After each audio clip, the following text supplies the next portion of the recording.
ஆபிரகாமின் தேவனும் நீர்தானையா, ஈசாக்கின் தேவனும் நீர்தானையா, யாக்கோபின் தேவனும் நீர்தானையா, என்னுடைய தெய்வமும் நீர்தானையா.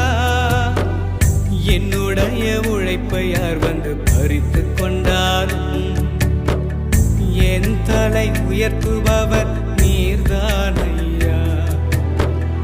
என்னுடைய உழைப்பை யார் வந்து பறித்து கொண்டாலும் என் தலை உயர்த்துபவர்